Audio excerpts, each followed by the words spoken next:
gentlemen, welcome to it. Good morning to the folks. What up to the youngins and bless up to the world. And then Tay just put your info on blast like that. It's what the people want to know, bro. My bad. Nah, bro.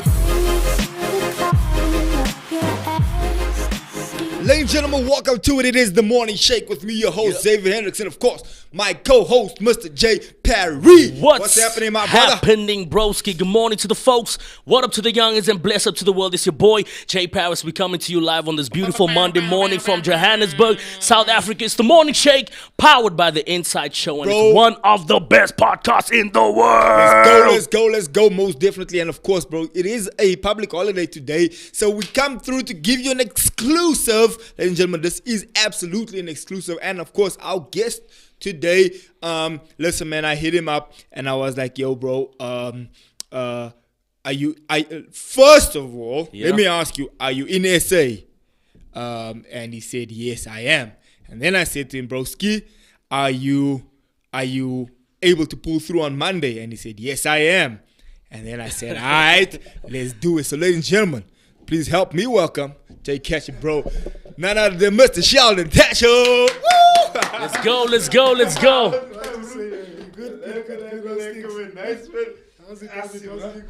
Are you, broski? Are you well? Nah, easy. Good, thank you, broski. Yes, Good to bro. have you, yeah. Thanks for coming through, bro. Thanks for having me, man.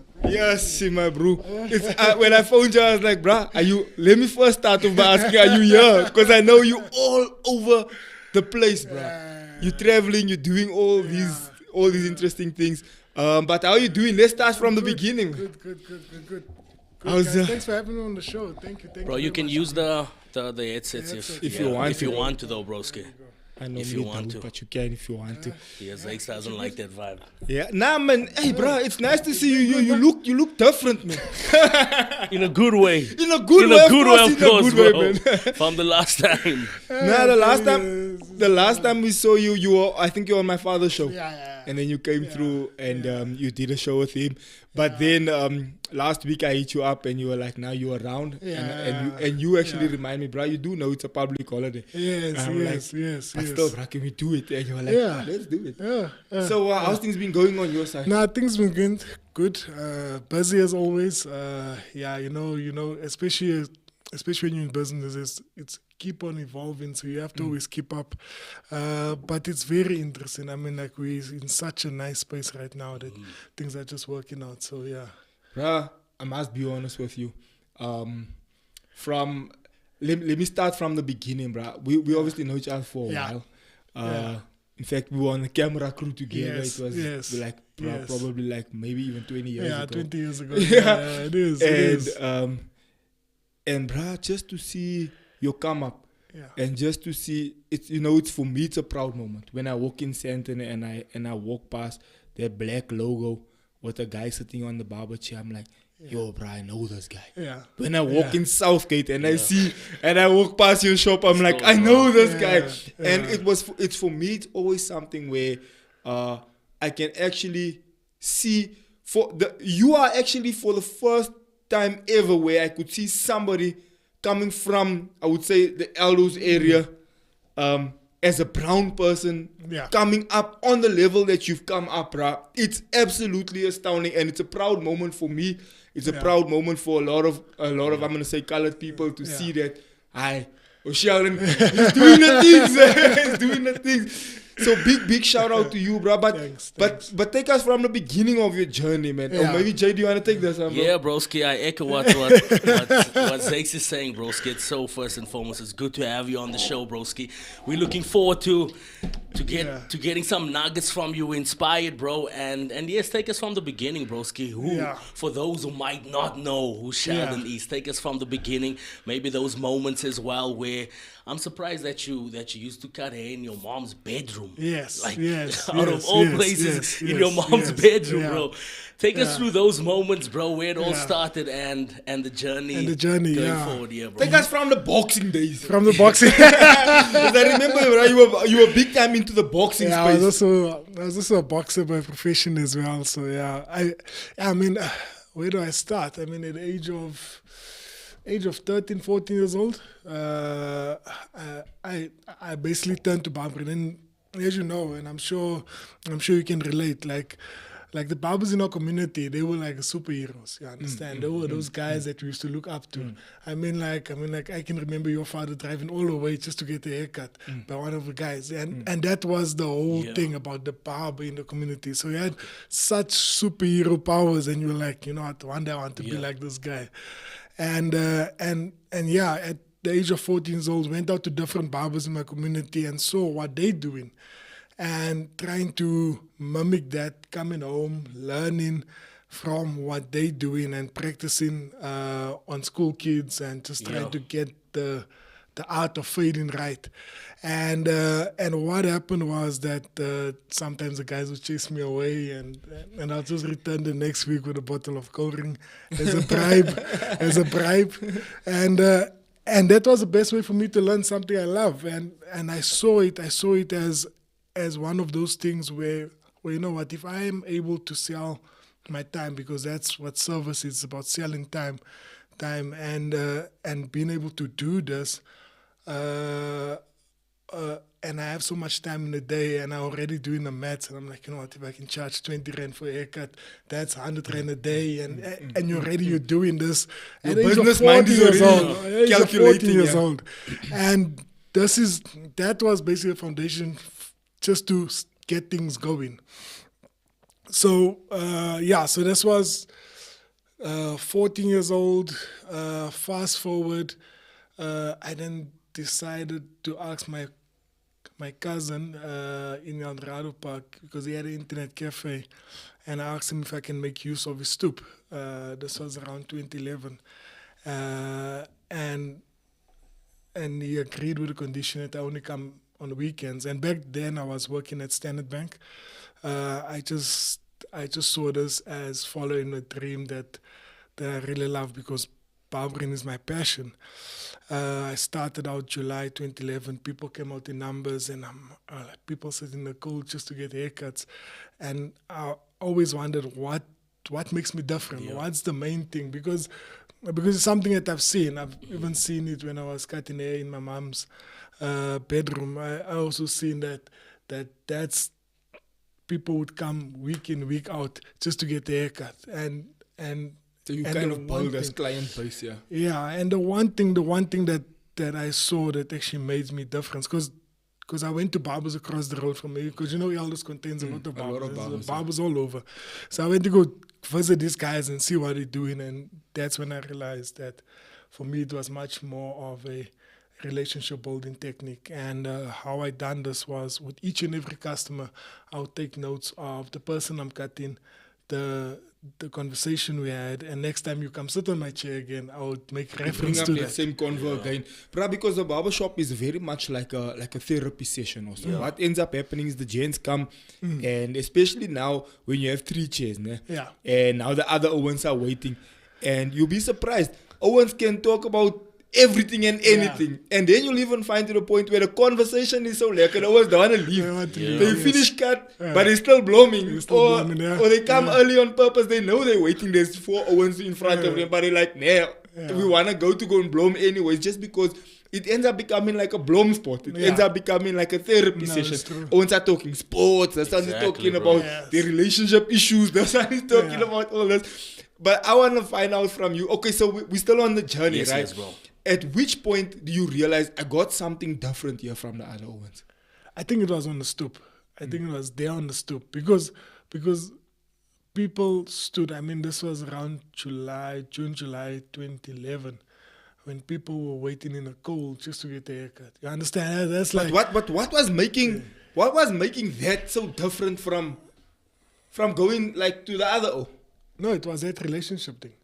Like, exactly that. Like, my skill wasn't, like, the thing is, like, skill is one thing, and this is what I believe. Like, you can be the best barber, but it doesn't necessarily mean that you have the best service. You understand?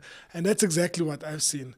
With me cutting hair on the stoop right there, and realizing that, maybe I'm onto something right here. You understand? Maybe I'm onto this relationship building technique thing.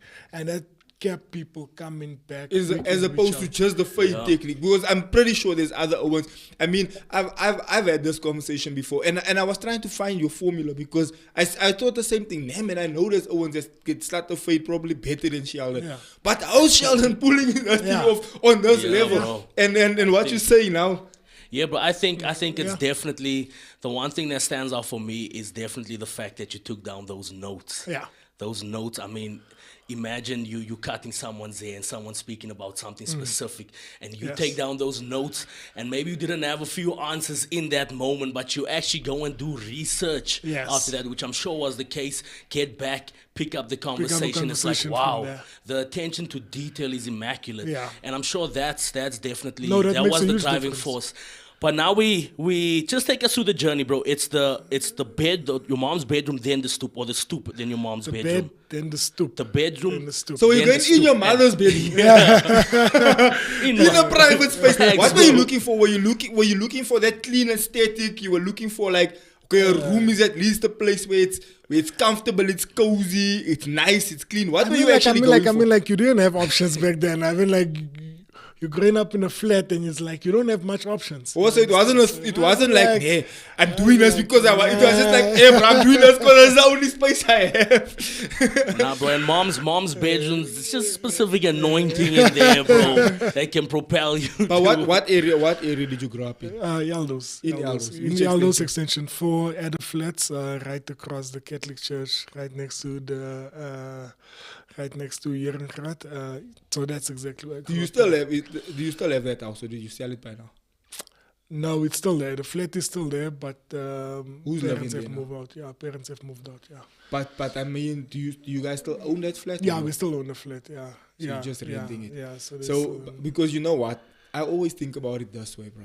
Like, you know, when we go to Valakazi, and then you see Mandela's house, and and then you have that, like, this is where this, loved and so it would be nice if you could hold on to that, and so Legends becomes what it is, and then that almost becomes like a tourist attraction, to say this is where it started. This thing started. Exactly. You know what I'm saying, bro? Exactly. And for me, that's amazing. Did you have something there, bro? No, I think for me it was just now the segueing from, because I just want to capture that journey. I'm sure there's a lot of people that's tuned in, bro. They want to know what was the next step, the bedroom, the porch, the stoop, and now what was the next pivot into the next realm of what you were doing. So basically, things became a bit hectic on the stoop, so we needed to find a space. So what just was getting full of it? Yeah, so it was getting a bit busy. Obviously, it's illegal because the landlord started noticing, because the landlord of the complex where we are on the stoop, they started noticing, and they're like, guys, you can't do this on weekends here. Like rather just get I understand. So then we moved down the road. So we moved down the road to a place called Impact. I don't know if you remember Impact. I see Clay commenting here in the comment section. From the Impact days. Yeah. Impact was a snooker place. So it's not far away from where the stoop was. So when we met up with the landlord told us, guys, there's no lease here. If you don't pay, you out. And that was the simple arrangement, that there was no legal stuff that was signed. It's just a matter of pay or leave. Just paying or leaving. And then what happened was we started out the 1st of September. 1st of September, we then launched our space there. And when we launched, people came out in numbers. I had a friend of mine that joined me. His name was Bizo. So he could also cut hair. And I was like, okay, you know what, let's do this thing together. I shook on it and just made him my partner and just said you know, from gentleman's agreement. Yeah, just a gentleman's agreement. It was foolish, but, but you know, it is what it is, because you have nothing to lose. You have nothing to lose. Obviously, now you're not going to just shake on things. So it's a different, it's a different ball game. So while doing that, so we launched 1st of September 2011 on a Saturday. Things were busy. We then got local guys from the community to come and assist us with the workload. On quiet days, which was our Tuesdays and Wednesdays, we went out to the old age home and to the schools. I actually remember that. You actually came to church one time. Yes, remember when we came to church? Yes. So we done a lot of these type of initiatives, and and it was just a matter of how are we able to make an impact within our community? And I think that's so vital because you think most of businesses, they start up and they for profit, but they're not actually making a huge difference within our community. And that's exactly what we wanted to do from the beginning. So things get busy. On the 4th of December 2011, I then got married. And when I got married, my partner showed me, it's fine, go away on honeymoon. It's like 6 days or something like that. He says, no, don't worry, I'll take care of everything. I'll make sure that everything is in order. So he has access to everything. And I had faith in his words that now everything will be sharp. When I came back... So you going on honeymoon, you leaving us, or you trusting him with the business? Now you come back. No, I come back, store is closed. The doors are closed. And I'm like, okay, no, what's happening? Because it's like, this is December, you understand? And December in our industry is very busy. And with that, I called him up, he didn't answer. I called one of the guys that was working at the time, and he explained to me the exact same point. He was like, you know what, this guy didn't pay the rent, the first thing, and he didn't pay the guys. And the guys back then used to get paid on a daily basis as a commission. So after a cut, they get the money for the day. They get the money for the day. And so standing in front of those closed doors, and I'm like, you know what, maybe this was, maybe this was just trying to do something, just trying to follow a dream and just trying to make something out of nothing. And I mean, it was so many people got hurt in this instance. And I felt disappointed, felt like, you know what, maybe I should have just continued working in a bank and not have so much stress as to do something like this. So would you say that was your first kind of... failure? Yeah, that to the level where you thought, is this worth it? Yeah. Must I go on with this thing? Must I go back to working in a corporate? Yeah. How did you pick up from there, though, bro? So I want to hear how it moved from there. Yeah, so I left Barber right there and then. I mean, like, that was my... Was the disappointment too big? Yeah, I was like, I'm not going to cut anymore. So I went on a sabbatical from cutting hair. So I decided I'm going to cut hair. I continued working in corporate. I remember working in Standard Bank. The crazy thing about corporate is that they give you these fancy titles and they give you these nice titles, and you think that you are the guy. You understand? Yeah. My job title was an account management consultant. An account management consultant. It sounds like very fancy. You understand? It's like this guy is like a supervisor. Kanti, I was just a debt collector. I was just calling you to. I was that guy that used to call you to tell you to pay your accounts. Crazy. And that's not a like job. And crazy. People don't like those calls. People avoid those calls. Yeah. I'm telling you. So using that as a stepping stone. That was 2011, 2012, 2013. I then decided to get myself a scooter. And start getting back into it. The reason why customers never stopped calling me, I was like, there was always that thing. So that pull was there the whole time. When are you getting back into this? You understand? People are like, nah, man, we can't just... So you built these relationships. You can't just leave them now. Yeah. So would you say those relationships were the things that was like, where you? Yeah. And then I got the scooter and then decided to go out to customers and yes. And did you have a box in the back? Yeah. I had a whole box in the back with my equipment, tools and everything. Yeah. Clipper, everything. Yeah. What was in that box? Your machine? The machine, just how many a machine. Just one? Yeah, just one machine, clippers, combs, whatever, yeah. And then, but remember I had a daytime job and my daytime job was from 8 till 4. From 5 till was the time when I used to serve people and weekends as well. I rented it as that I'm going to go out to customers. And that's how I got back into it. I drove as far as all over the show, you understand? On the scooter now. Went out, went to go serve people. And I can remember coming to this one customer this one customer was trying to call me. Obviously, I can't answer because I have my helmet on my head. But I get to his boom gate. This is in 4 ways. And I get to his boom gate, and he explains to me, there's load shedding here. We can't cut. And this was back in 2013. So load shedding isn't coming on for a long time. It's been long. So, and now I'm a bit disappointed that I lost the sale. But coming back, I just felt like God speaking to me with this vision of this bus, and basically just writing this bus down. And I went home and I'm like sketching this bus, and this is exactly how I want it to look, like each and every detail of the bus.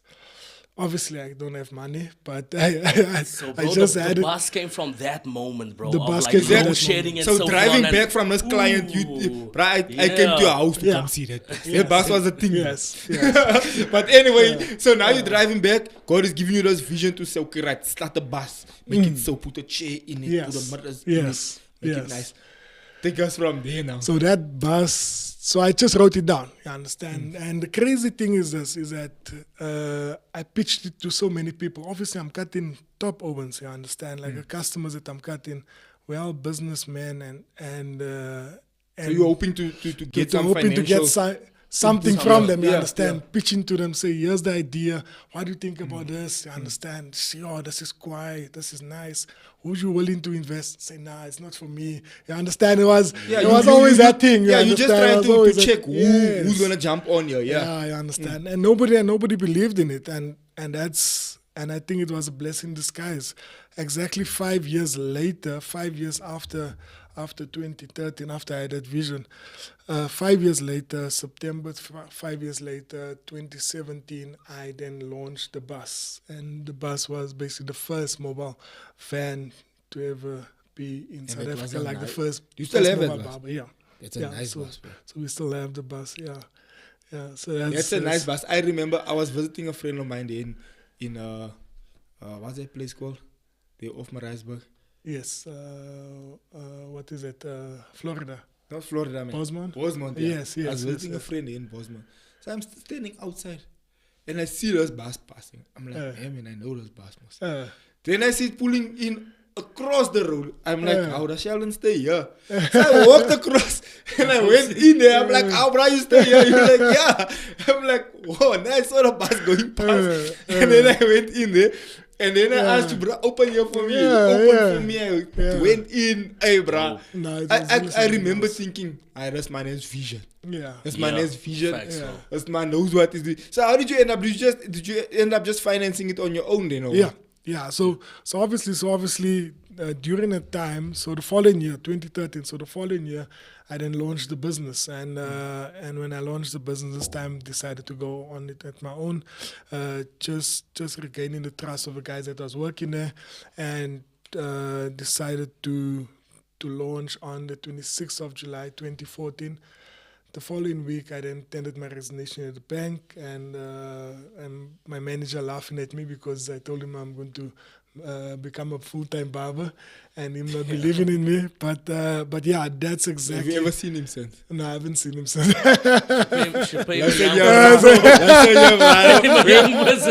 Who's laughing now? Who's laughing now? So that was relaunching, getting back into it. The goal back then was to have 5 stores in 5 years. Which I didn't know I'm going to achieve this, but things just fell into place.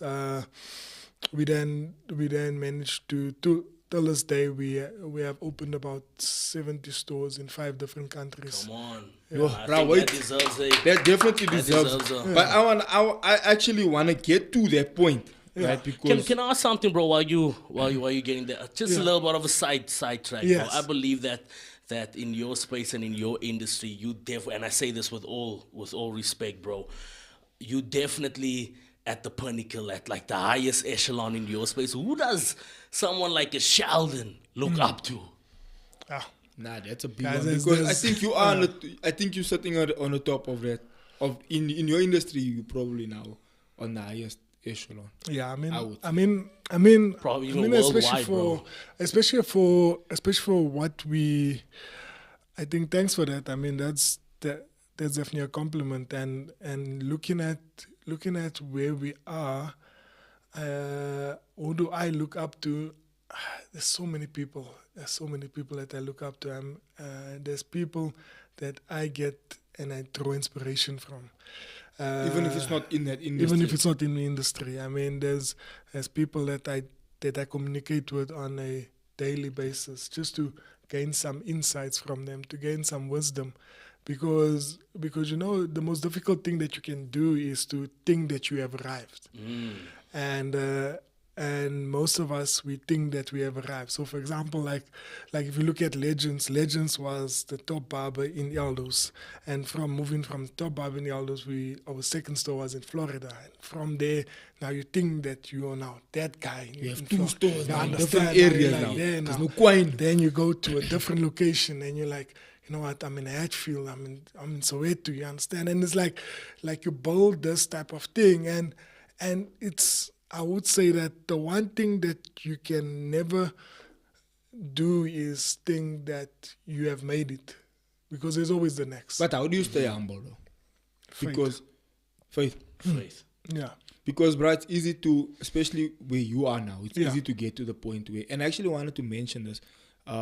When I saw you expand the way you did, we stayed in touch.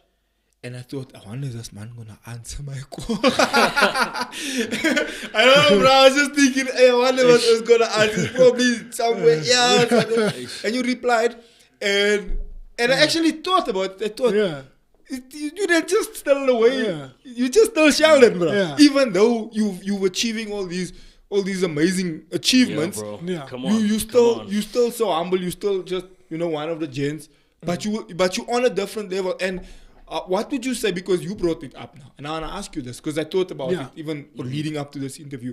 What would you say is the formula? Because I know people, right, in the space I'm in the space you in, you get to meet people, you get to come into contact with people. And the one thing that sometimes frustrates me is that when you go into what they call a green room, so I'm in the church space, right? Yeah. And so sometimes I speak at a big event, a conference there, and when there's just other people around, all of a sudden, me and Jay were like, sure. Now it's like, yo, Jay, can I have a photo? What? Now Jay's not getting an attitude. I'm like, and then now Jay, what's going on now, bro? Broski, every week he uses me as an example, bro, for everything. Now I'm just making an example. Nah, What I'm saying, bro. now all of a sudden, No has an attitude. No They're beef. always now pompous now, and I'm like, and then right? How would you say to caution Owens in that space, like to not get, because look, you are in a different space in your life, and you are on a high level in your life. Right? There's nobody that can deny that, nobody can doubt that. And when you live these different levels, you also can't necessarily also just entertain nonsense anymore. You have to also be selective about what you do, how you do it, how you move, because your brand is involved, you're involved, you have this the world sees you in a certain way, the world sees your brand in a certain way. So you also don't associate yourself unnecessarily with things that's going to damage that. But you have to also just have that balance of like, how do I play this game? How do you personally play that? Yeah, I mean I've learned it from church. I've learned it from being able to serve on the cameras, being able to do all of these things. And the one principle that I say is that the way up is down. You understand? And it doesn't matter how you look at it. If you look at it, there's always going to be a pinnacle where you reach and you think you've made it. But once you think you've made it, that's when the devil steps in. Come on. You understand? That's where he wants to trick you into knowing that is the dung. You understand? It's that thing. And once you think that you are that ego steps in and then you start losing humility. And once you start using humility, then you're like, okay, you know what? There's something going on. People around you, your close associates, start noticing this, and then you have to be wary of it. Then you definitely have to be wary of it, because that's exactly how it is. You know, Scripture says it. In order, whoever wants to be boastful, you understand, they will be humbled. So it's exactly the same principle that steps in, because if you look at it, the number one principle that you can have for your life is having humility. Yeah, bro. Pride comes before the fall. And a haughty spirit before destruction. Yeah. Yes. Have you had those moments where you started feeling like, Of course, I'm yeah, here now? of course. Take us through a moment and where you actually had to sit down and realize, whoa, bruh, Sheldon, Things are moving, but relax, bruh, relax. We're still here. Yeah. I know I'm doing well, but Yeah. let me just get my mind back in order. Have you had any of those? No, moments? you do, because I can imagine I've had moments like that when we opened our 7th store, and you're like, yeah, now you made There's it. Now you momentum, yeah. understand. There's those things where it's like, yeah, you know what, now it's a it. You understand. Especially if you And go then, different countries or yes, something. now you're in different locations, and now you're like, you think you're the it, and what happens is that you start getting out of control. You understand? There's no boundaries in place as to what you say, when you say things, how you do things. And these things become a hindrance, you understand, because now God begins to just teach you a lesson through what the season you're going through, understand? And things start happening. You're like, you know what, it's just to bring you back to that position, just to bring you back to your knees. And that's exactly what happened. I mean, just to share a story with you, so there was these guys, we had about 6, 7 stores. And these guys internally, they had this conflict. They had this thing to say that we're going to take Legends down, you understand? So they formed their own business inside Legends, but then eventually moved out of Legends. And them taking everybody from our staff, they took all the barbers and stuff like The this. clients. Yeah, so clients. They left probably to them. started working the They clients. started already. working with them. Yeah, and say- them so they came up with this whole scheme as to say, you know what, how this they is what going to how they going split to this shift. thing. Yeah. How are they going to split this thing? And what happened was, during that time, I can remember just landing, because I went to China that specific moment, and I came back, and as soon as I came back, I just went to the store, and I just decided, you know what, that was our elder store, so we closed down our elder store there, and I took off the branding, and I told these guys, you can go on and do whatever you want to do. You can go But on. how did you find out about it? Did someone tell you, hey, the man says BS? Yeah, so it was inside information. It was inside information. It was.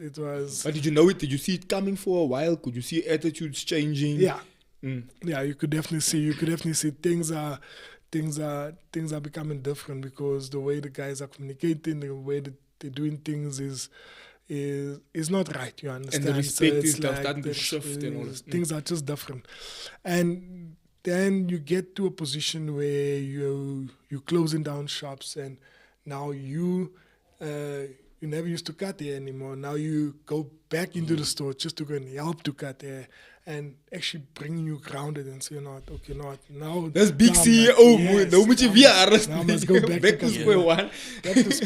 back to square one. And those are the lessons. Those are exactly the lessons. Like and, a and humbling from moment. a humbling moment. So then you go back to square one and you rebuild from there. And I think nothing is as ever consistent, because those lessons actually keep you going through life. yeah, bro. Check Bro, some of the comments. I'm gonna definitely get through the comments, but there's this one in particular comment, bro, from Nathan. He says, "Did you do any business studies or did you learn on the job?" Because I'm sure a lot of Yeah. people believe and know that you this Yes. business-minded person, and it definitely shows from the fruits. Yeah, so I've had numerous of studies. Firstly, when I completed my matric, I actually went to go study at Demlin to be a CA. I dropped out because of funds. That was the one thing. The following thing I went to go do was a Richard Branson course. So the Richard Branson Entrepreneurship course, where they elect certain individuals with their businesses, and they do practical ways of how to upskill your business and how to scale your business to a level as what you want to do. You understand? So that was another one. But from other business stuff, I would say much more books than anything else. I'm a steward. I'm a steward reader. I read a lot. I'm always involved. I'm always gaining knowledge. As you can hear, that I'm always curious. I'm always willing to learn. And once you are able to have that as an entrepreneur, it's the best thing that you can go with. No degree, no diploma, no thing.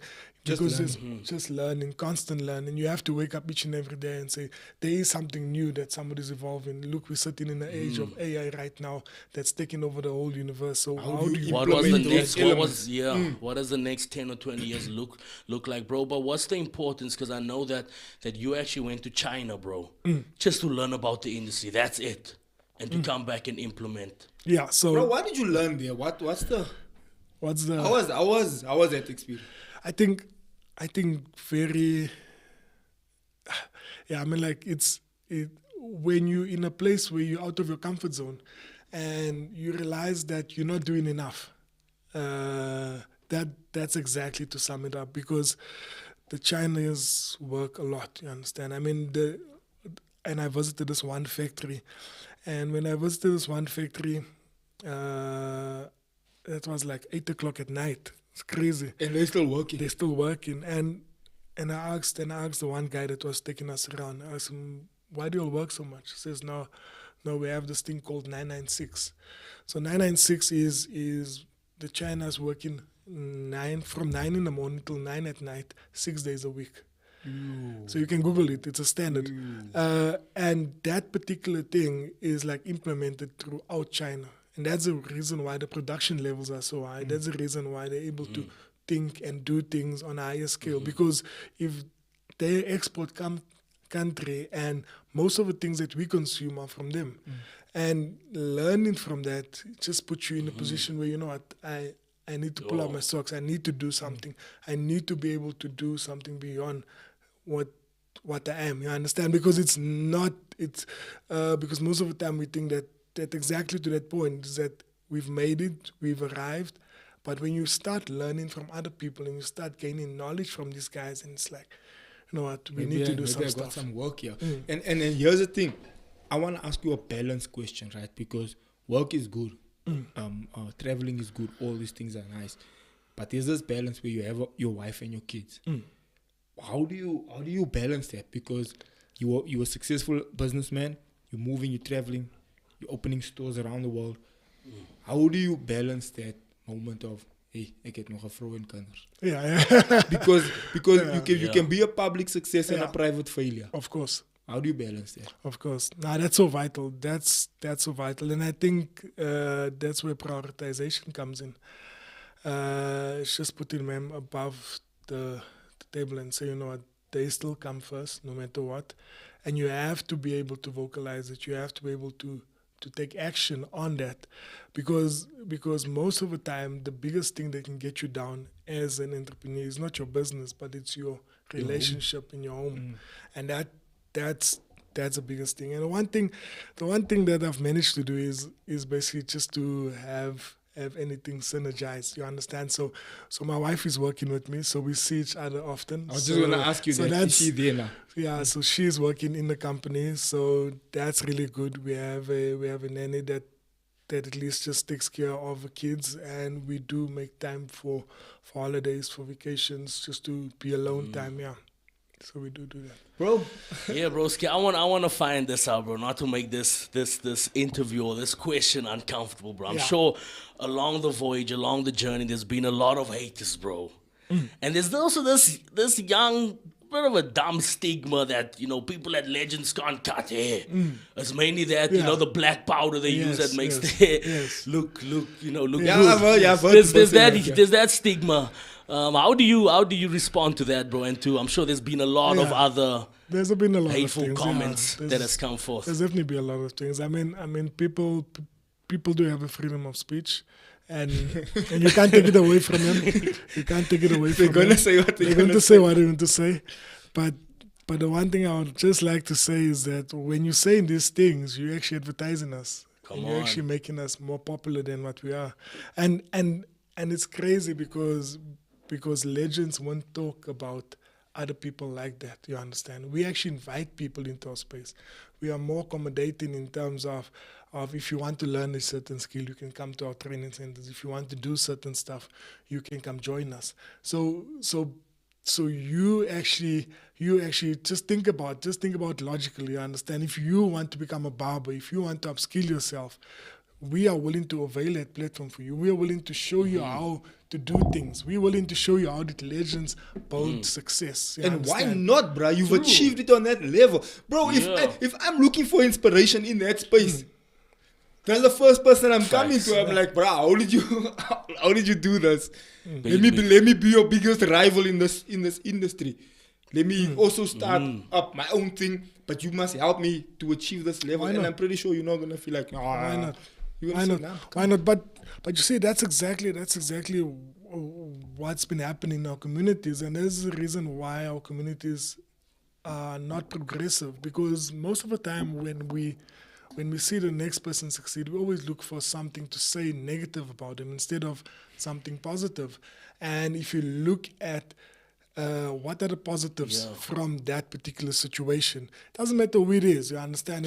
If somebody's trying to do something without selling drugs, without stealing cars, without doing all of this funny business, and actually empowering and uplifting the youth of tomorrow, why won't you support it? Why not? I want to ask you an interesting question, bro.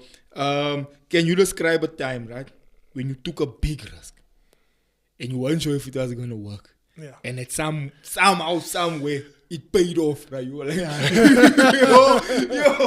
that's not touch and go, but here it is. Do you have any of those moments? No, there's a lot. There's a lot. Can you take us through maybe one, like a big, massive risk where you're like, hey, bro, I've listing flops here. And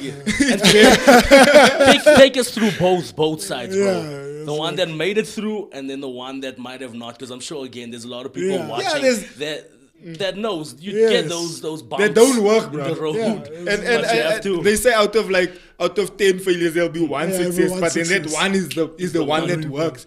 Yeah. Do you have any big ones? No, definitely.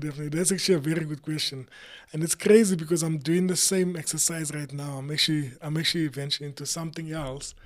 And this particular thing is also a big risk, you understand? Because you're so nervous if this thing's going to work because you're spending so much money, so much resources on this thing.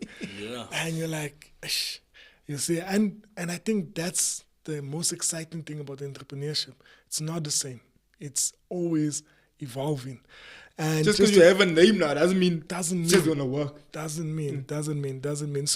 So there's been a couple of things. I mean, one of the major stuff that failures that we actually saw was that the stores. So there was a time when we went into a space where we just rapidly opened stores, and we used to open stores each and every week, sometimes 2 stores a week. So I was I remember crazy busy, and we invested so much money in opening stores and stuff like that, and furnishing the store, furnishing the stores, and all of these things. And then the few locations that we chose wasn't as good. So now you have to go speak to the landlord, put your tail between your legs and say, you know what, I made a mistake here and I would love to close down this particular store. You understand? Which is really tough. Because and then you run a loss then. But also the guys that's working there, now you have to relocate them. And if they're not willing to relocate, then they're not going to have a job. You understand? So then it becomes so difficult. And then I think that has definitely been one of the major lessons, to say the least, because now when you do something, you're much more calculated, but I wouldn't say because entrepreneurship, most of the time people would take risks, but it's crazy. Me and my friend were having the discussion the other day because we're both entrepreneurs, and we were speaking about, remember the time when we used to take so much risk that you didn't worry about what the repercussion is. What the repercussions is. And now you're so cautious about taking risks because now you have so many people looking after you and so many things that could possibly go wrong. You understand? And you got this brand to be worried exactly about. You have about. The people's mouths that you have to feed, families that they connected to. So now it's you can't just do what I want. But I think there's a balance to be held there because you can't also stop being innovative. You can't stop being. So you have to keep taking these risks. But now do you reckon it's more calculated? You have to. I mean, like, just, and I can go on with this conversation that you're talking about because, like, for example, there's been times when we invested in, heavily into technology. For example, we put a lot of money behind there was a particular mobile app that we wanted, and this was during COVID, because we wanted barbers to go out from the stores, wherever they are, and any barber could make use of this platform. And basically, a barber goes out, he goes cut the customer, and it's exactly like the Mr. D app. So we invested like over a bar in this thing, and nothing materialized. Absolutely nothing. And exactly to that point, it's like you put so much resources into this, and then you have to ask yourself, what are the learnings? What are your takeouts out of it? Yeah. What are the things that you can learn from it? And it's a constant thing. It's definitely a constant thing. Whereas the things that's been working, focus on the things that's been working. I mean, like, focus on your core. Focus on what makes Legends. Legends is not a technology business. Legends is a service business. So focus on what is that most important thing. And the one thing that I would say that when it comes to investing in your people, that's the most important thing. That's the most important investment that you can make. I mean, just looking at our training development center, that for us to have something of that stature makes such a huge difference, because we are able to upskill, to grow. We have accreditation from QCTO, which now you can get a diploma with a certain number of credits at that particular center. You understand, which is valuable, which is tangible. Yeah, you're getting credits for it. You're getting credits for it, and those are the type of things that we rather work on than to work on things that we're not sure about. I have a big question that's burning. We live in South Africa, right? And we all know that unemployment is a big problem. And we all know that poverty is a big problem, right? You have now chased your dreams. You've caught a lot of your dream. Things are starting to pan out for you in a positive way. And as a result, financially, you become successful, right? What would you then say to somebody that's thinking, bro, I'm just worried about how I'm going to eat tomorrow. I'm just trying to make sure I can put some petrol in this car so I can get to work. You, alright, he's no millionaire, he live no lekker, whatever. And I think that does connect from people who have made it and become financially successful, because finance is a thing. Yeah. And that's the thing that causes. That's the thing has been. Yeah, it's a massive issue. The poverty is a problem. It's what lifts the crime rate. It's what it makes people do things they don't want to do because they need to eat. It's what causes people to bribe and to do all sorts of funny things because they need that money. Greed is different from just needing to eat. But I guess my question would be, what would you try and tell people in a space that's just trying to make it? How much of this is financial and how much of this is investment into the lives of somebody, or is it both? No, that's a powerful question, because we're sitting on Youth Day today, and just looking at the unemployment rate for our youth, particular youth unemployment rate is standing at a staggering 57% as of today. That means that more than half. More than half. You understand? So every sixth person is either sitting on the side of the road, or has a degree or has a diploma, but has no hope. And that's the reality that we're sitting with.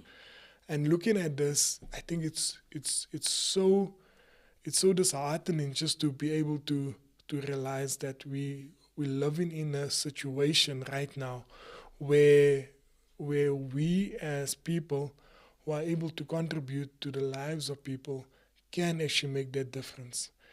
And with your gift, with your talent, that it's possible. You understand? It's definitely possible. And I think that's the reason why we do what we do, because of the people that constantly looks up to us, the people that says, at least there's hope. At least from a a skill point of view, from an entrepreneurship point of view, there could be one avenue, but there's also an avenue where I can say, you know what, I look up to that person, and if that person can make it, I can definitely make it. And practical ways in terms of how we can get there. I mean, I often go to schools and I go speak to the youth, and just to hear that there's so much optimism for the future. And that's something that you want to hear. That's really encouraging, because now you want to be able to keep that consistently. Exactly. You understand, throughout their career, and not have them face challenges. Like the time when we were growing up, we had only two options. You understand? It's either you're going to go work in a bank, or you're going to go steal cars, or you're going to go do stuff. You understand? And that's what we were faced with from the beginning. You become a gangster, or you you go and work in a bank. Work in a bank. You understand? So those are exact same options. So what can we do? You understand? And this is a thing I say, that entrepreneurship is the future. Entrepreneurship needs to be encouraged within our country. So what do you say to a 18-year-old lady that says, yeah, that's nice, you drive a nice car, you have all these stores, I'm just trying to hustle. What do you say to us lady? Let's just say he's asking you now, from his heart, like, you mentioned something interesting. You said practical steps. Yeah. Because I think that's the question. What do I practically do? What do you practically do? Yeah. Yeah. What would you say? So the one thing is, the one important thing I would say that is find somebody to mentor you. You understand, whether it's directly or indirectly, and the mentorship thing is so vital, because you have to choose your mentors wisely. You can't just choose somebody that okay, this person is successful in business, I'm going to show him how to mentor me in my marriage, or how to mentor me. No, it doesn't work that way. So you have to find practical, like, people that you can say, you know, okay, I'm at this stage where I am now. What are the things that will take me from point A to point B? And I've often sit with young people and basically show them exactly how to do that. Like for example, I would even backtrack and say that I was also there. I was also in a position where I seeked advice, and I went to a particular individual, and this guy. So basically, I only had one store, and I pitched this idea to this guy, and I explained to him, you know what, I'm thinking about starting this trolley, and this trolley is way out of what I'm doing. It's like completely different. But I was so excited about this thing, because it's like an idea, it's something that came to mind, and I explained to him this, and when you're busy doing your groceries, you put your thing in your trolley, and it just calculates, and you just move out of the thing, and it was something else. Which is something that happens now in that unique shop now. It was in Amazon. It was in Amazon. You just put a thing in, and it just goes, it was Amazon. So then I approached my friend. So my friend is a tech guru. So he's so I don't know if you know a company called Ozo. So he's the founder of Ozo. So I approached him, and I was like, you know what do you think about this idea? I mean, like, I painted in the whole picture, and I had this whole thing. So while sharing this with him, and he was like, you know what, Sheldon, are you willing to invest all of your time into doing this, or are you willing to focus on what you love? And he said this one thing. He says, what is your passion? So now my passion is here. But why are you doing this? No, I'm doing this just to make money. You understand? Just because I see it. You understand? Now you're like, what is the thing that you really want to do? He says, don't get sidetracked by this. This is going to be time consuming. Yeah. This can be take a whole year of your life. Brilliant idea. This is a brilliant idea. Don't get me wrong. But then this dies. This dies, and then what? You understand? So he sat me down, and I was like, just focus on this. Focus on what you're good at. And I guarantee you that once you focus on that and you nurture it so much, eventually things just start unfolding. And bro, a lot of times people, and again, bro, like Xavier was saying, that you do get into a place where funds is a thing, bro, no doubt. But sometimes we put that above the passion, above the purpose, above above, you know, our passion and what we were truly born to do, Yes. bro. And I just love the fact that you know, you started young. And how important is that, just to keep that dream alive, to keep that going? You were just about, 14 years old, and it's just 14 years you. old, yeah, It's yeah. just you and a clipper. Yeah. It's literally just you and a clipper. And someone out there might have that small dream, but it's important for them to keep going. To keep going, yeah, definitely. I mean, there was this the time when I was learning to cut hair, and somebody actually gave me this valuable advice where I actually kept this for the longest I can remember. He was a youth cell leader at Crystal Church. His name is Winston, and Winston was a barber. And what happened was, I was busy learning to cut hair, and he was just saying, like, you know what, I'm just doing it just for the sake of doing it. I'm not actually. Yeah. So then he sat me down and he was like, you know what, can I just teach you one valuable lesson quickly? He took me to Colossians 3 verse 23 that says, whatsoever you do, do it full-heartedly as for God and not for men. And once I learned and once I understood that scripture, that said that you're doing things with excellence, you understand? Because now you're doing it for God, you're not doing it for yourself. True. And once you're able to do everything that you do with excellence, things are different, because how you do some things is how you do everything. Right? True. That's exactly that. You That's the understand? truth. And now you're doing it as you're doing it for God. And passion and service now becomes different, because now you're not cutting a customer just for that particular customer, but it's your service and your passion that's coming out in that person. And when that person goes out, that person is actually a testimony of what you're doing.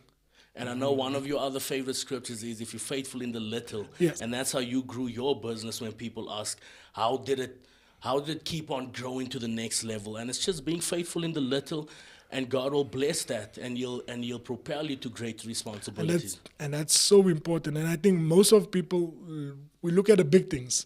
You understand? We look at, you know what, I want this car, I want that. But not understanding that God is actually looking at what you have currently right now. You see, what do you have in your hands right now? Whether it's a clipper that was broken and you're busy tying the cords to get it right, and when you whatever you have right now in your hand, whether the condition that you are in El Dorado Park, or whichever community you are right now, whatever you have right now, what do you have with it? You understand? Yeah, what do you have? What do you have? You understand? What do you have? Because that little that you have, once you are able to manage, and the most important thing is management. You understand? And once you're able to manage that, then guess what? More will come. Because we've seen it happen so many times. If somebody can win a lottery now, somebody can win millions of rands now, and then they blow it. Then they blow it. It's Because they don't know how to manage it. No, that's the fact. We had this conversation on Friday night, where a friend of ours told us that there's someone that he knows that actually won, I think, a 6 million or something. 9 million.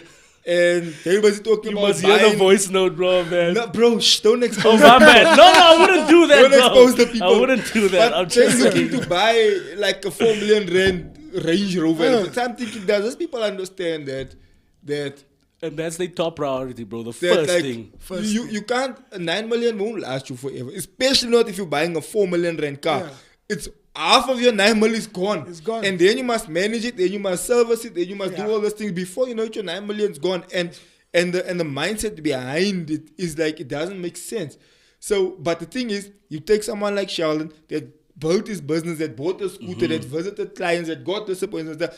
When you get to the first 100,000, you're like, okay, no, I need to now work this thing. Then you get to 500. Then you learn how to work it. Then you lose back to 100. Then you're like, I mustn't do this again. I mustn't do this. Let me work this thing back. Yes. Then you struggle to pass 300 again. And you're circling there by 300 for 2 years, 3 years. And then eventually, million. And then you work it, 2 million. And this is where I want to get to the fun part now that I want to ask you. Because I want to ask you questions that I'm sure people are watching now and they're burning to ask. You a millionaire by now? I would say. I think the business is definitely doing well. We have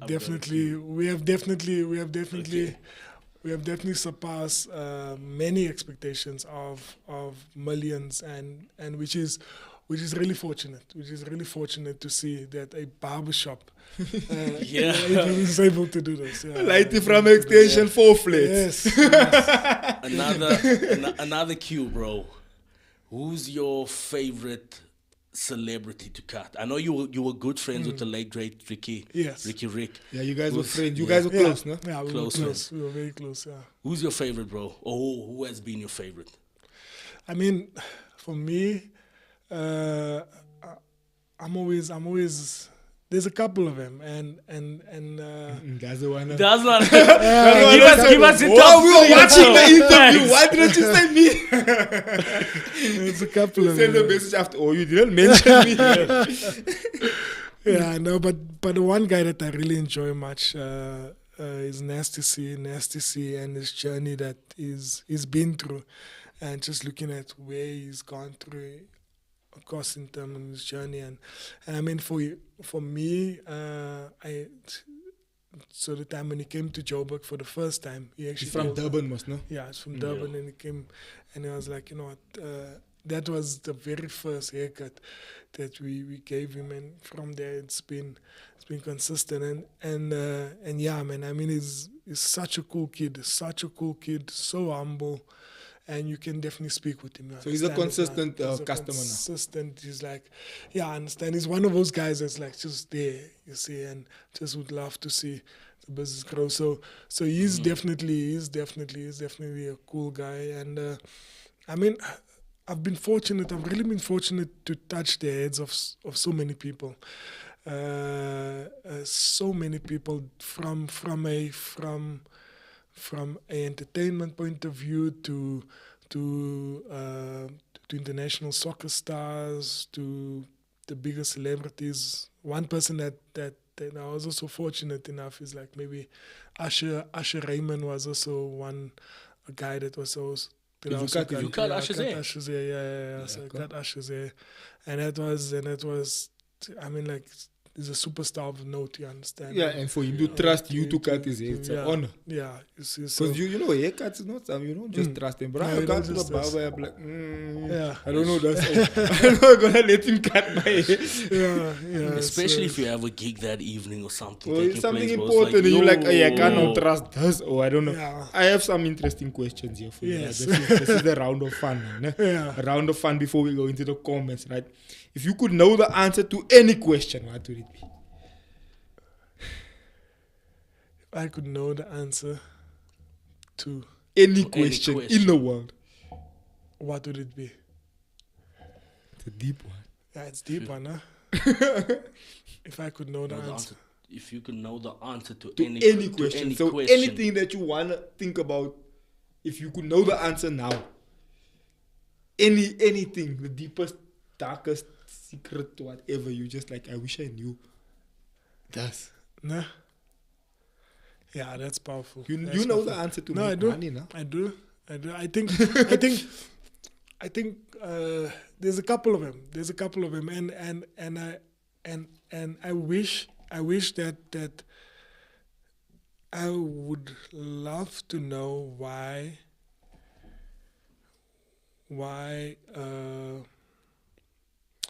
Putin, Vladimir Putin, is doing what he's doing.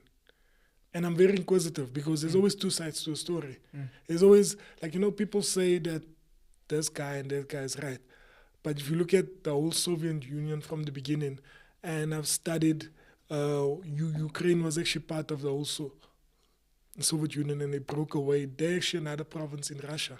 So I would like to know if I could get the mindset behind Vladimir Putin. I think that's amazing.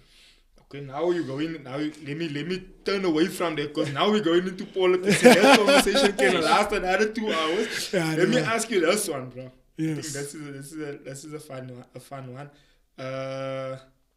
If you knew you couldn't fail, what would you do? If I knew I couldn't fail. You know, if I do this now, it will work 100%. Uh, What did you do? Stay winning, bro. What is the thing that I would do? Yeah. If you know, that's gonna work. Like God Himself told you. Yeah. Do it, bro. It's gonna work. You just have that confidence to say, I'm not gonna waste $1 million on an app that's not gonna work. It's gonna work. What would you do if you knew it couldn't fail? Even just if it's outside of it. Yeah, I think boxing. Boxing was always. You still like boxing? I still like boxing, and we still sponsor a lot of events. We still there's a lot of things that we're involved in, especially with the growth of boxing. I think boxing. The thing about boxing, it teaches you so much discipline, and even if you don't use it to make a career out of it, it changes your life, and you are able to apply those principles in life. The training, your body, the exercise.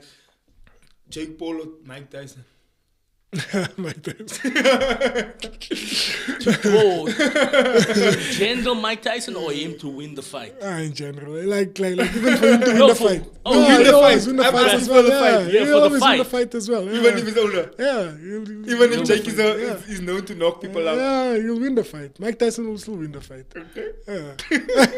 Controversial take. Yes. Nah, it's not that controversial. I think a bunch of people. Yeah. What subject do you wish they could teach at school now? Entrepreneurship. Because they don't teach it. They don't teach it at all. And practical entrepreneurship. It's like it's a myth. Because if you look at the school system teaches you to be employed and not to be an employer.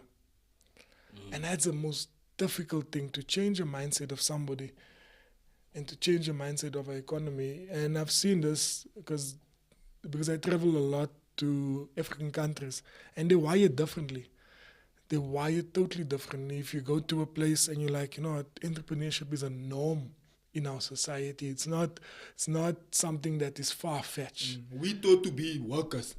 They even said that they show that the way we sit in the class, the way we taught to take instruction from a boss. It's like you taught to be, look, in the world, like Andrew Tate says, there must be workers.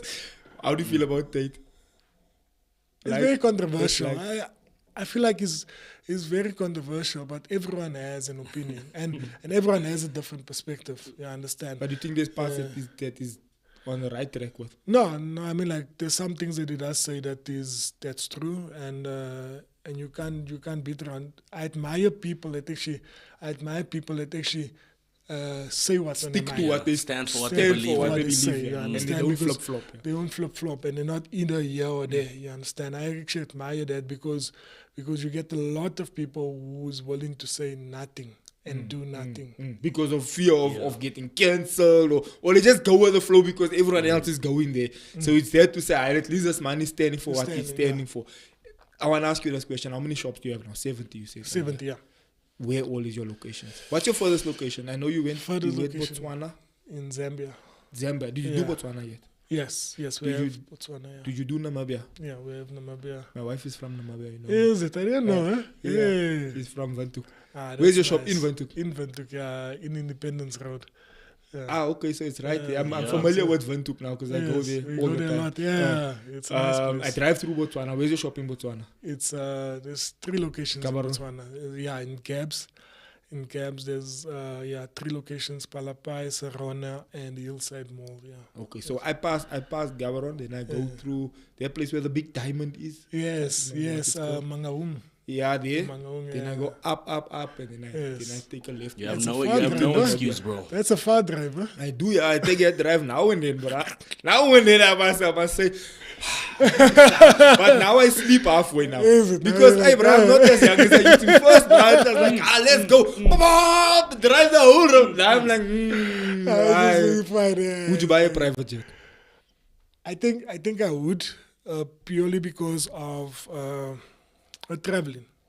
I think the traveling does get too much. It helps you with time management. What would your thoughts be? What would your top 3 reasons be for? Because a lot of people are like, if I buy it, I can. Let's just say you can afford it, right? You can afford it. I can go buy one now if I want to. But then you weighing up hangar fees, you weighing up fuel, you weighing up all these elements, and then you're like, okay, this has to make sense for me on this level for me to be able to go there. What would your top 3 reason? What would your reasoning be like? It makes sense for me because of time, because of this, because of that. Yeah, no, definitely. Accessibility is one thing. You understand, being able to have accessibility for that particular thing, which makes a huge difference. I know somebody that actually owns his own private jet, and for him, one of the major things is just being able to do it when you need it. You understand? Because now you don't want a agent trying to scramble around flights and trying to find flights for that particular day. You want to go there, You jump want on. to go there because time is of essence. And if you think about it, you want to utilize your time to the fullest. You understand? You only have 24 hours in a day. So if you are able to travel and to do things without delay, Yeah, true. you'll be much more effective. Bro, you only have shops in Africa. Eh? Yes. What's the next step? Where would you want to move if you have to move abroad? So The first stop. The first stop. I think there's Dubai, definitely. Dubai, we would. Do you have a shop in We Dubai? would not yet. Do you want to? Yeah. So we would consider Dubai because it's central. Because of I tax think, and all I that, think, or what? nah, I think it's much more central. So as you know, Dubai is growing. The economy is growing, but nobody is actually servicing the ethnic and the market that we service in our country. And if you think about Dubai is just becoming that place, you understand, and look at the evolution of Dubai. It's just amazing. So that's definitely one I would go to after our Africa expansion, because we're still looking to expand more in Africa. Africa is quite interesting. Are you in Nigeria already? Not in Nigeria Which yet. countries are you now?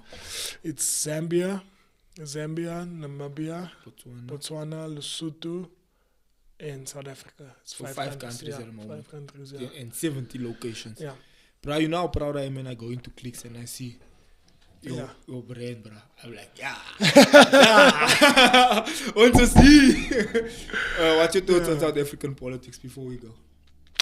And you know, the crazy thing is, I was talking 2 weeks ago. I was in Angola, and me and this friend was having a debate, and so basically, my take was democracy, and his take was communist, and I was saying, like, and his argument was that if South Africa would be a communist country, how would we do things? And if there's just a tyrant that would say things to happen.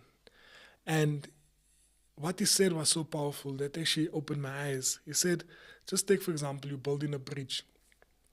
So when you're building a bridge, you need one set of architects, one set of builders to do this particular There bridge. needs to be unity and like-minded. Everyone is there.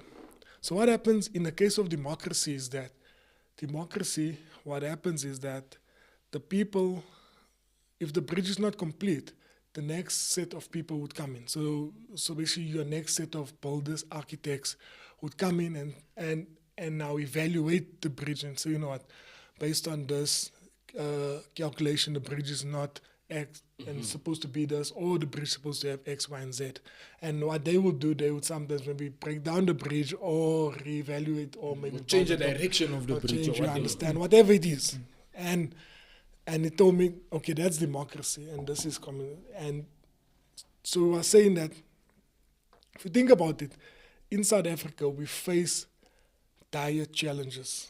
And one of the things is that if that particular bridge is load shedding, if that particular bridge is crime, unemployment, and these are major factors within our organization that we see, if we're able to have one person, whether it's a tyrant, to tell us how to do things, whether we agree or disagree with this person, if we have one person that can do that, definitely that person will do it his way, and we'll thank him later. Get to the answer quicker. We'll thank him later. What democracy does is that, well, when democracy comes in, if the bridge is finished built, democracy comes in and it can debate as to what color the bridge must be, whether it's pink, white, whatever. But as long as the bridge is built, as long as the problem is sorted out, If you look at the problem of crime within our organization, if you look at the problem with drugs, if you look at the problem with unemployment, if we have somebody that says, you know what, this is what we need to do, and we're not going to do anything else. Whether you come with your different opinions, we are going to do it this way. And this is exactly, if you look at thriving economies like China. Even Dubai. Yes. That chick says Dubai now, we're building an island, this it, bro. There's no debate, no arguments, no, this party must first speak about this and they must first have that man decides now, okay, right, we build it. And look how quick they built that. Whole entire thing. Facts, bro. Quick, fast. And so that's definitely a conversation to be held. And if you bring it out, so it might be shocking to a lot of people. They might feel like, how can you say that? But when you break it down and start having that intellectual conversation, you actually start thinking, hey, but there's a conversation to be had here. Yeah. There is a conversation. It can be dangerous if you have people that are going to obviously wield that power in a different way. Because technically you can say it was autocratic for the past 30 years. ANC had majority vote. They did what they wanted to. They could move things however they wanted to. And they fumbled it, right? They messed up. They did a lot of things they weren't supposed to do. They were putting their hands deep into the money jar, and they were just eating recklessly. They didn't really care who sees them. They find money under the old couch, he carries on. They find money there, that's one builds a fire pool there, he carries on. You know, there was no real, they weren't held to accountability to say, hey, but you must now can't do this. Yeah. So it becomes this thing, man. But it is a difficult thing, bro, when you have 5 captains sitting around the same table. It's hard, bro.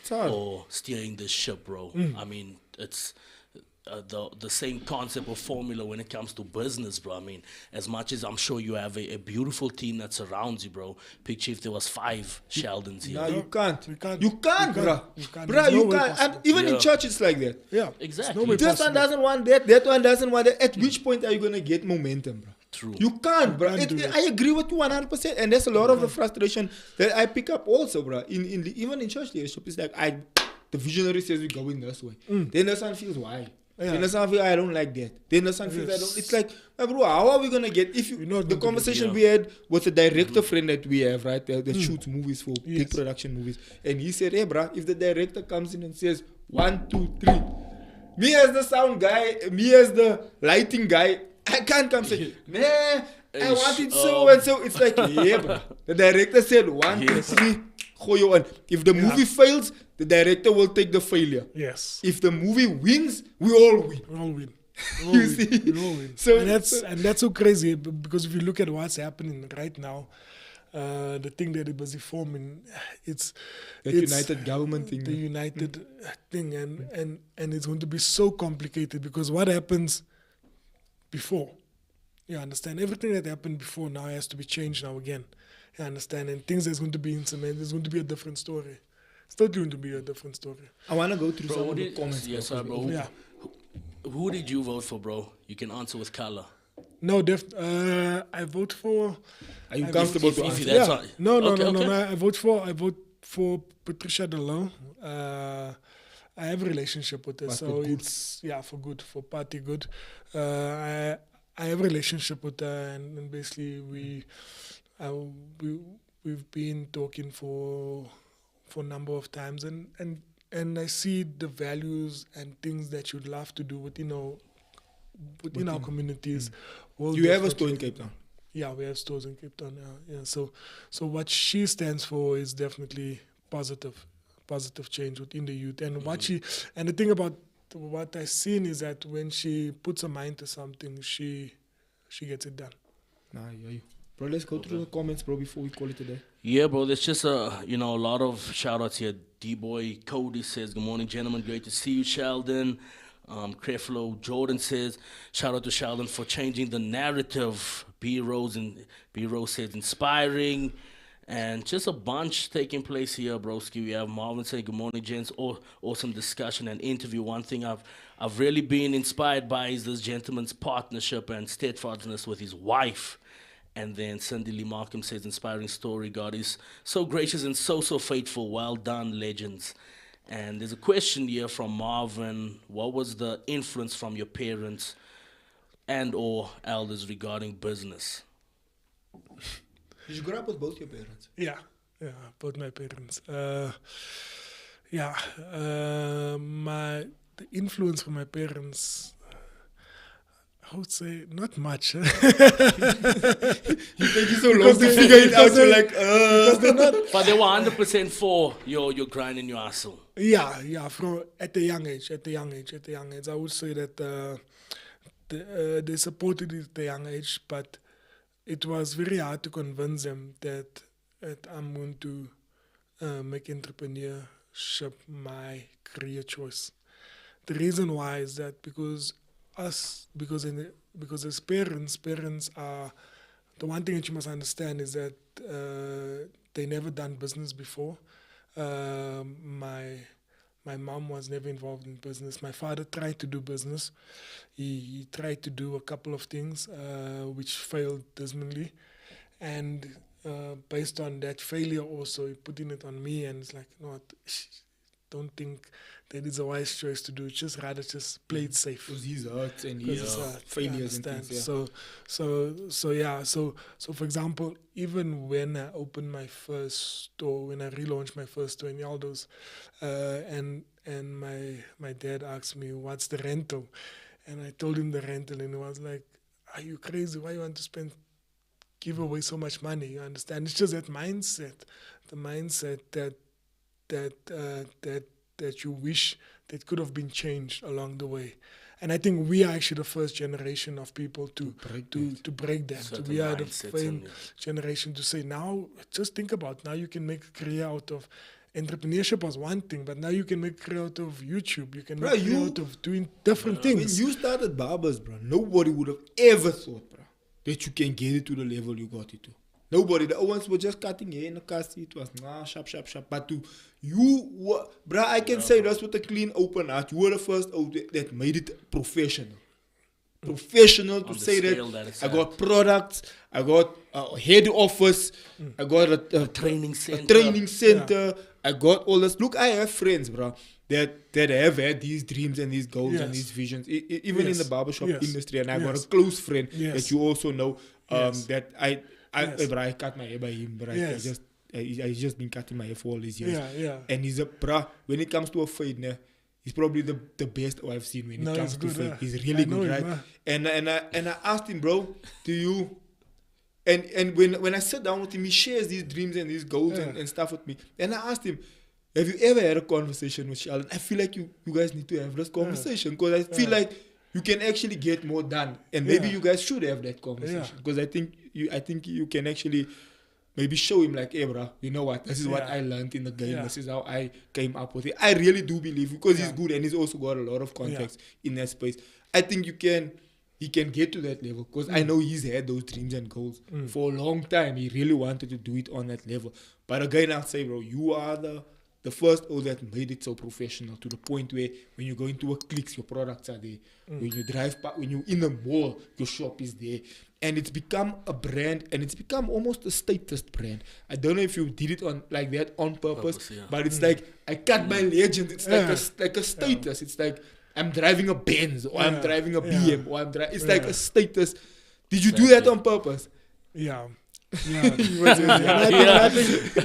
think a brand speaks volumes. You understand, and there's ways to build a brand. And if you look at the reason why people wear certain name brand stuff, because they trust the brand. And coming back to the trust element, and that's exactly what you want to create from the beginning. If you can create trust within your consumer and being able to exceed the expectations, because once you are able to exceed the expectations, then they become your audience, they become the voice for you outside. And then they would say, you know what, I feel proud to cut that legend. And that's marketing. Yeah. A marketing bill of 10 million rand could not give you the marketing that people on the floor are saying. Yeah. My brother, exactly that. It's been an absolute honor to have you on the show. Thank you. We went over our time, but I left it like that on purpose, because it's just too big of an interview to try and squeeze into an hour. My bro, I must admit, the level of pride that I have in my heart towards you, towards what you were busy achieving right now, it's really it even now makes me emotional to think about, bro. Now you're killing the game, bro. Thank you. 100% you're killing the game. Thank you. And to me, it's almost like a cultural pride that I have. The fact that I know you, and the fact that colors are being looked at, and I voted for Gaten, right? Yes. And the reason I did was because of that. It's like, bro, Yeah. he's pushing the agenda, and now we have a lot of colors in parliament. Yes. We have, shout out to the guys that have made it to parliament, even from We have the youngest even people from now as well, yeah, bro. Broken record. even across from the Action globe. SA, I know there's There's I know people, Darlene made it in and all Yes, this, yes. and it's the first time in our country's history, bro. Yeah. That's where that we can Shout see. out. Yo, at There's least something now happening, we're featuring somewhere because it's very discouraging, It's and discouraging, it adds to the emotions of a light is in Eldos, in Reveille, in it's like die mense worry dan nie met ons nie. We don't have representation, we don't have, and for someone like you to come and execute on that level, for someone like Gaten to go in and execute on that level, for the others to go in and kill it. Even my own father to come in and run a church on that scale. I mean, when no one else is no doing one it else. on that scale. No one else. A 4,000 seater auditorium, it's almost an arena. There's no one doing it on that scale in the colored communities, bro. You must sit there and say, you know what? Hi, bro. Hi, bro. We at least we pushing the needle in this direction to say that, hey, man, gents, I know it. I know what it feels like to grow. I grew up in Klipsbreed my whole life. Until my parents started becoming financially in a better space, they moved us out. We moved to here in the Mondio area. But it's still a situation of, bruh, I know what it's like. I walk to St. Ives Primary every morning from Klipsbreed West Extension 2. I know living in that space. I know the mindset. I worked in that youth space. I know the Owens feeling like, around and there's nothing. Now you see the gate and you see the Sheldon, you see you on TV now, you see you with all those ducks. It's like, oh, where man, this there was fun extension 4 by the flats. And I think you mustn't lose that, because that's what giving the light is here to say. Hi, bruh. Those man isn't traveling, those man isn't doing all those nothings. And it's from our area, my bro. And I think if you maintain that, it really just, because if you don't do it, it's like, kijk on, is van hier, maar we willen ons niet gapje, nee, kijk ons zo en bro, big shout out to you. No, thank you. Maintain that momentum and employ our lighties even. And train our lighties also, because you know what it's like to sit there with no hope. So you like, nah, gents, come. I found a formula, let's go, gents, gooi al in. Kom ons gaan. Obviously, you're doing it properly, you're doing it the right way. And to me, bro, I don't know. Bro, I don't know even how to express what I'm thinking and feeling. Big shout out to you. Nah, bro, I share the exact same sentiment, bro. Just the whole voyage and the journey, bro. From 14 years old, literally just you and a clipper, to those moments on the stoop, the mom's bedroom. There was also moments where your parents were unemployed and you were holding it down for the fam, bro.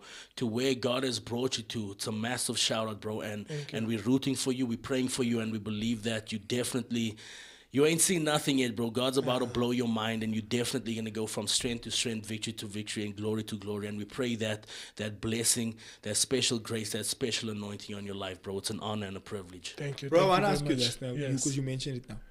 Did you retire your parents? Yeah. Shout out. How does that feel, bro? Nah, that's to know that amazing. That is retired my parents. That's the one thing. That's the one thing that gives you so much joy, because you are, I mean, they've worked so much, they've sacrificed so much, and to be able to put them in a position where they're just comfortable and they're happy. Bro. I understand. I think that's every son's dream, bro. Son and daughter's dream, bro. That's every son's dream, bro. It's like, I want to make sure my time is alright. It's alright, yeah. We just go on. And if you think about it, it's so crazy, because that's exactly where your blessings lie as well. Your blessings actually lie in that honor. In that honor, because you, by honoring them and making sure that they are good, it's all good. Hey, closing remarks on your side, my brother? No, I would say thank you very much. I really enjoyed this interview, guys. I mean, it was really amazing. Shout out to the Inside Show. Shout out to the family at Crystal as well for always keeping it going. I spoke to Pastor Riggs earlier on today. Before I got on the show, Pastor Riggs was my youth leader, for those who don't know, my youth pastor.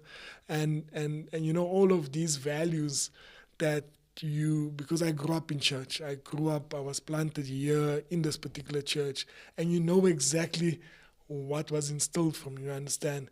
And those particular elements stay with you throughout your career. Yeah. You see, whether you go left, whether you go right, you are still planted in that.